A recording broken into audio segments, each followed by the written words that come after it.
Rekan-rekan yang saya hormati, pemerintah tidak ingin sekedar mengejar angka di atas kertas, tetapi juga memastikan bahwa manfaat pertumbuhan ekonomi dapat dirasakan langsung secara luas.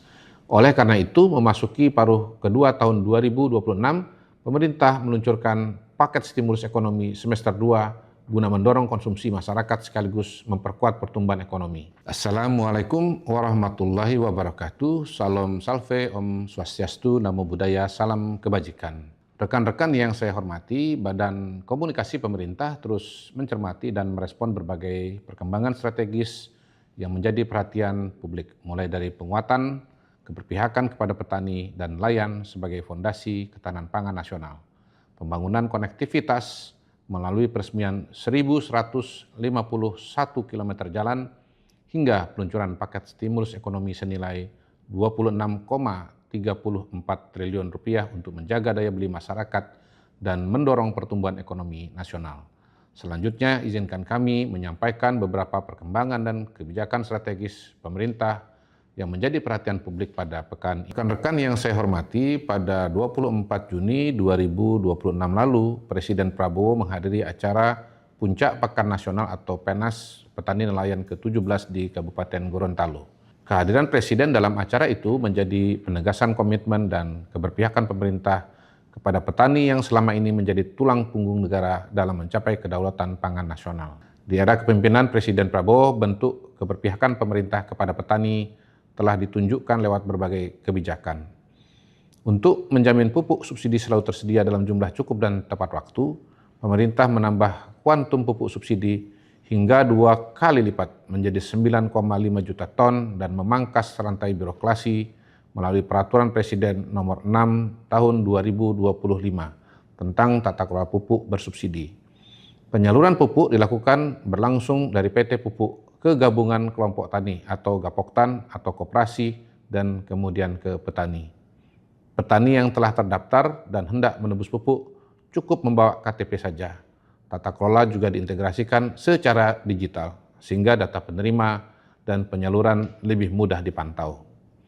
Sejak Oktober 2025, harga pupuk subsidi diturunkan hingga 20%, pertama kali dalam sejarah. Harga pupuk urea yang semula Rp2.250 per kilogram turun 20% menjadi Rp1.800 per kilogram.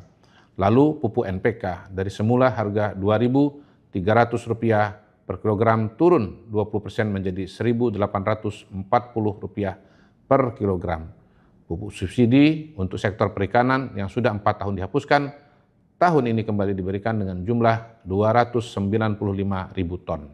Selanjutnya, upaya lain yang dilakukan pemerintah yaitu dengan menyalurkan bantuan alat dan mesin pertanian atau Alsintan, serta sarana produksi demi mendorong modernisasi pertanian dan swasembada pangan. Jenis Alsintan yang diberikan seperti traktor roda 2 dan 4, mesin penanam atau rice transplanter, combine harvester atau mesin pemanen, hingga drone untuk menanam benih dan penyemprotan hama. Untuk tahun 2026, Kementerian Pertanian telah menyiapkan sekitar 38.969 unit bantuan Alsintan dengan anggaran sekitar 4,19 triliun rupiah untuk didistribusikan ke petani. Selain itu, ada juga skema kredit Alsintan di mana pemerintah memberikan fasilitas pinjaman dengan suku bunga sangat ringan melalui bank pemerintah atau daerah untuk pengadaan alat.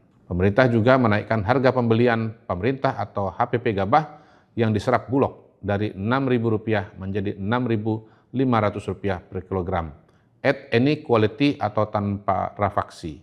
Kenaikan HPP dan serapan gabah Bulog membuat harga gabah petani terjaga minimal di Rp6.500 per kilogram. Keberpihakan pemerintah terhadap sektor pertanian ini pun telah membuahkan hasil manis.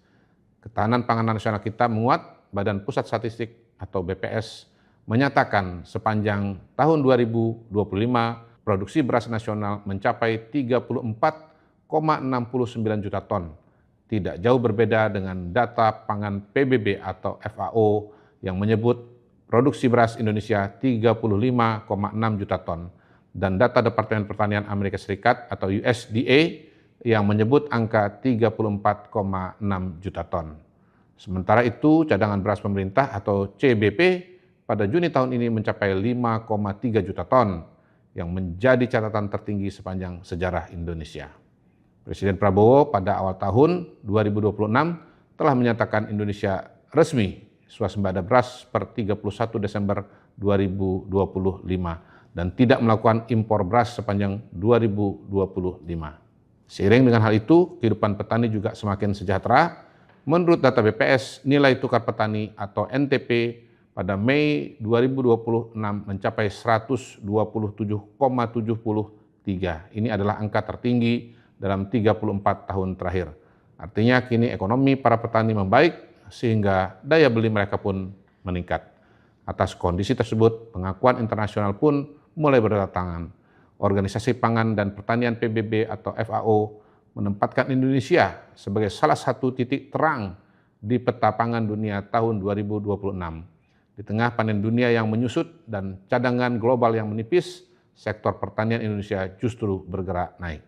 Indonesia kini duduk di posisi keempat sebagai produsen beras terbesar di dunia, berada di bawah India, Tiongkok, dan Bangladesh. Ini merupakan prestasi bangsa sekaligus pengingat betapa besarnya jasa para petani bagi kehidupan kita. Rekan yang saya hormati, pemerintah terus mempercepat pembangunan infrastruktur yang langsung dirasakan manfaatnya oleh masyarakat. Sebuah langkah nyata yang dibangun bukan hanya jalan, tetapi juga akses ekonomi, pendidikan, pelayanan kesehatan, dan kesejahteraan masyarakat. Pada Selasa 23 Juni 2026, dalam kunjungan kerja di Kabupaten Sampang, Jawa Timur, Presiden Prabowo secara resmi telah membuka jalan baru bagi konektivitas bangsa kita. Pemerintah telah menyelesaikan pembangunan dan peningkatan jalan daerah melalui program instruksi jalan daerah atau IJD tahun anggaran 2025 dengan total panjang mencapai 1.151 km yang tersebar di berbagai wilayah Indonesia. Langkah besar ini bukan hanya tanpa arah, ini adalah komitmen penuh dari arahan Presiden untuk mempercepat pembenahan jalan-jalan di daerah.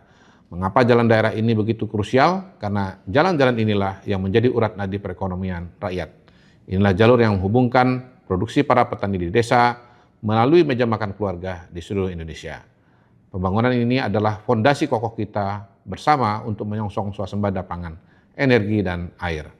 Kita ingin memastikan bahwa ke depan tidak boleh ada lagi hasil panen yang membusuk di jalan karena akses yang rusak. Tidak boleh ada lagi pasokan energi dan air bersih yang terhambat karena jalur yang terputus. Dengan jalan yang mulus dan terhubung, aliran pasokan pangan dari pusat-pusat produksi ke masyarakat akan berjalan lebih cepat dan efisien. Melalui peresmian jalan daerah ini, pemerintah ingin mengirimkan pesan yang kuat kepada seluruh rakyat bahwa pembangunan di era ini adalah pembangunan inklusif. Pembangunan yang tidak hanya berpusat di kota-kota besar, tetapi menjangkau hingga ke pelosok-pelosok daerah yang selama ini jarang tersentuh.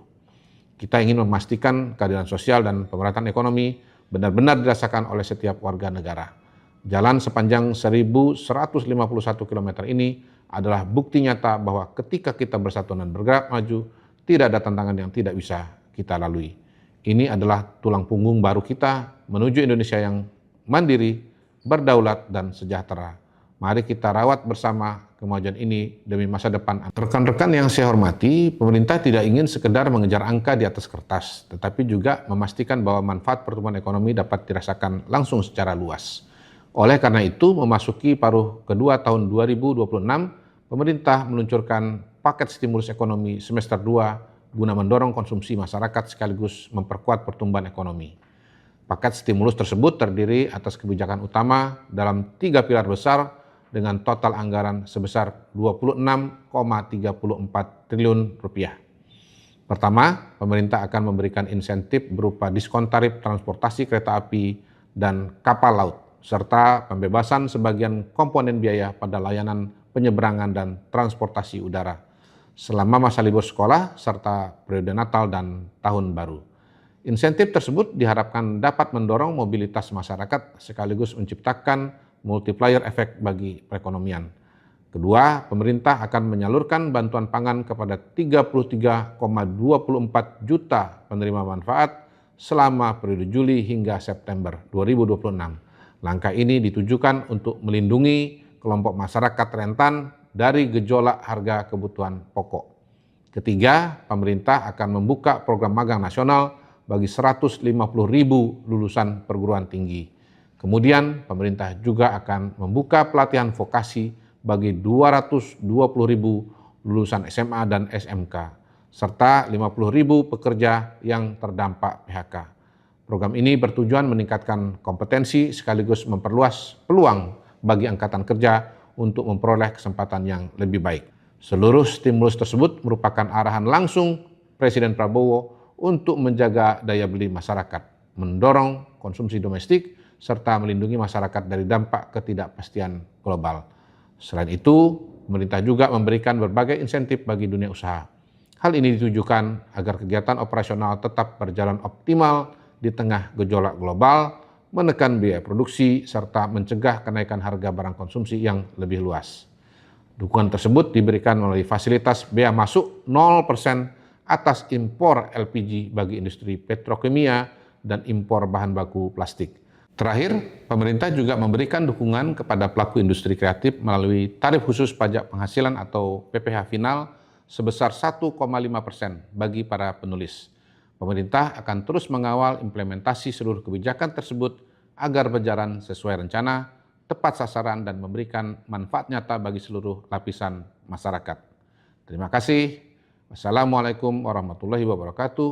Salam salve, Om Swastiastu, Namo Buddhaya, salam kebajikan.